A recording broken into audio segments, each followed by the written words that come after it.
மன்மத வருடம் ஆரம்பிச்ச 10 நாள்லயே ஒரு ரொமான்டிக் மூவி ரிலீஸ் ஆயிடுச்சு. ஓகே கண்மணி தான் அப்படி சொன்னா வரி விலக்கு தர மாட்டாங்கல்ல. ஓ காதல் கண்மணி, ஓ காதல் கண்மணி ஓகேவா இல்லையா அப்படின்னு ரிவ்யூல பார்க்கலாம். அலைப்பாயுதே படத்துல தாலி கட்டிட்டு அப்பா அம்மாவுக்கு தெரியாம அவங்கவுங்க வீட்டுல வாழ்ந்ததை காட்டின மணிரத்னம் இந்த படத்துல புது கான்செப்ட் லிவிங் டுகெதர், அதாவது கல்யாணமே பண்ணிக்காம சேர்ந்து வாழ்ற அப்படின்ற கான்செப்டை காட்டியிருக்காரு. துல்கர் சல்மான் கேம் டிசைனரா ஒர்க் பண்றாரு. நித்யா மேனன் கோயம்புத்தூர்ல பணக்கார வீட்டு பொண்ணு, அது மட்டும் இல்லாம ஆர்கிடெக்ட் கம்பெனில வேலை பாக்குறாங்க. 2 பேருமே மும்பைல சந்திச்சுக்கிறாங்க. 2 பேத்துக்குமே காதல் கல்யாணம் அப்படின்ற கான்செப்ட்ல இஷ்டமே கிடையாது. ஒரு பாயிண்ட்ல 2 பேத்துக்குமே பிடிச்சு போக நம்ம ஏன் லிவிங் டுகெதரா இருக்கக்கூடாது அப்படின்னு நினைக்கிறாங்க. அது மட்டும் இல்லாம நித்யா மேனனுக்கு பாரிஸ் போகணும் அப்படின்றது ஆசை, துல்கர் சல்மானுக்கு US போகணும் அப்படின்றது லட்சியம். ஸோ ஃபாரின் போகிற வரைக்கும் கல்யாணமே பண்ணிக்காம லிவிங் டுகெதரா இருக்கலாம் அப்படின்னு யோசிக்கிறாங்க. இதுக்கிடையில Prakash Raj and Leela Samson இவங்க 2 பேருமே இவங்களுடைய ஹவுஸ் ஓனர். கடைசி வரைக்கும் இவங்க லிவிங் டுகெதரா இருந்து பிரிஞ்சாங்களா, அப்படி இல்லைன்னா மாங்கல்யம் தந்து நானே அப்படின்னு போறாங்களான்றது தான் படத்தோட கிளைமேக்ஸ். துல்கர் சல்மான் துரு சல்மான் அழகா துடிப்பா ஹேண்ட்ஸமா நடிச்சிருக்கிறாரு. செக்ஸ்ன்ற விஷயத்த சென்டிமெண்டா பார்க்காம ஈஸியா பாத்துக்கிறாரு. இன்னைக்கு இளைஞர்களோட மென்டாலிட்டி அப்படின்னே சொல்லலாம். அன்னைக்கு எங்க நித்யா மேனனோட மேட்டர் தெரிஞ்சிருமோ அப்படின்னு பயப்படுற இடத்துல ரசிக்கிற மாதிரி நடந்திருக்கிறாரு. அது மட்டும் இல்லாம கொஞ்சம் கொஞ்சமா நித்யா மேனன் கிட்ட காதல விழுற காட்சியா இருந்தாலும் சரி, கொஞ்சி பேசுற இடமா இருந்தாலும் சரி ரசிக்கிற மாதிரி நடிச்சிருக்காரு.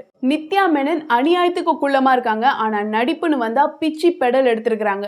துல்கர் சல்மானோட கல்யாணமே பண்ணிக்காம சேர்ந்து வாழ்ற காட்சியிலையும் உறவு கொள்ற காட்சியிலையும் ஆடியன்ஸ் எப்படி எடுத்துக்கிறாங்க அப்படின்னு தெரியல. ஆனா ஹீரோயின் அப்பா அம்மா அப்பப்ப கோவப்படுறாங்க, அதுக்கப்புறமா கண்டுக்காம போயிடுறாங்க. அது மட்டும் தான் கொஞ்சம் நெருடலா இருக்கு. குணச்சித்திர வேடத்துல பிரகாஷ் ராஜ் அண்டர் பிளே பண்ணி நடிச்சிருக்கிறாரு. மறதி நோயால அவதிப்படுற மனைவிய கண்ணும் கருத்துமா பாத்துக்கிற கணவனா கச்சிதமா பொருந்திருக்கிறாரு. துல்கருக்கு வாடகை கொடுக்கும் போது ஏகப்பட்ட கண்டிஷன்ஸ் போடுற பிரகாஷ் ராஜ் அவங்க 2 பேருமே லிவிங் டுகெதரா இருக்க போறாங்க அப்படின்னு தெரிஞ்சதும் முரண்டு பிடிக்கிறாரு.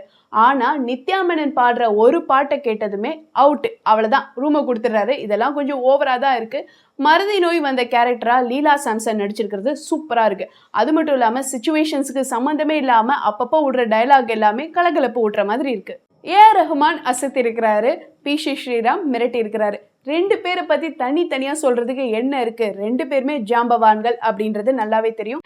இந்த படத்துலயும் சில மைனஸ் பாயிண்ட்ஸ் இருக்கு. அது என்ன அப்படின்னா மெலிசான கதை, 4 கேரக்டர்களை சுத்தி நடக்கிற திரைக்கதை, சின்ன காட்சிகள், சில டைலாக்ஸ் ரசிக்க வச்சாலும் சில டைலாக்ஸ் எல்லாம் போதுண்டா சாமி அப்படின்னு கெஞ்ச வைக்குது.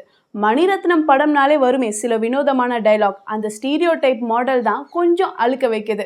அது மட்டும் இல்லாம படத்துல ஒரு போல்டான கான்செப்டான லிவிங் டுகெதரை எடுத்து பண்ணுனா இவங்க அதுக்கப்புறமா போக கல்யாணம், காதல், பந்தம், சொந்தம், கழுத்து, தாலி அப்படின்னு எடுத்துட்டு போறதெல்லாம் ஓல்டு மாடலா போயிடுது.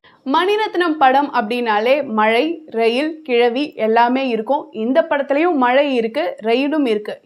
ஹீரோயினோட ஓப்பனிங் சீனே ரயில்ல தான் நடக்குது. அது மட்டும் இல்லாம அந்த சீனுக்கும் படத்துக்கும் சம்பந்தமே கிடையாது. இந்த சின்ன மைனஸ் எல்லாத்தையும் தவிர்த்துட்டு பாத்தீங்கன்னா ஓ காதல் கண்மணி ஓகே கண்மணி அப்படின்னு தான் சொல்லுவீங்க.